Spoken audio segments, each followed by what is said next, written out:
इथं आणखीन एक शब्द दिला नाही आहे, तो एक सांगतो. तो शब्द आहे मॉनेटाइज्ड डेफिसिट.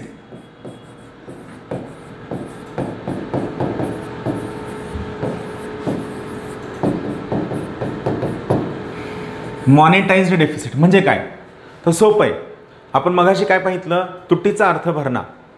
तूट भरून काढण्यासाठी सरकार जेव्हा मार्केटमध्ये वेगवेगळ्या पद्धतीनं पैसे उभे करतं आणि स्वतःची तूट भरून काढण्याचा प्रयत्न करतं, याला आपण तुटीचा अर्थ भरणा किंवा डेफिसिट फायनान्सिंग हा शब्द वापरतो.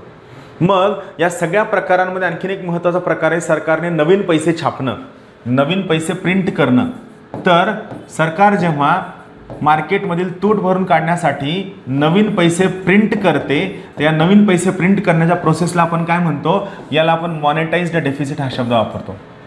मार्केटमधील पैसे किंवा मंदी घालविण्यासाठी किंवा सरकारची स्वतःची तूट भरून काढण्यासाठी सरकार जेव्हा मार्केटमध्ये जास्तीचे आणि नवीन पैसे प्रिंट करतं, तेव्हा त्याला आपण मॉनेटाइज्ड डेफिसिट हा शब्द वापरतो. परत एकदा लक्षात घ्या, सरकार मार्केटमधील स्वतःची तूट भरून काढण्यासाठी जेव्हा नवीन पैसे छापतं, नवीन पैसे प्रिंट करतं, याला आपण मॉनेटाइज्ड डेफिसिट हा शब्द वापरतो. क्लिअर? सोपा कन्सेप्ट आहे.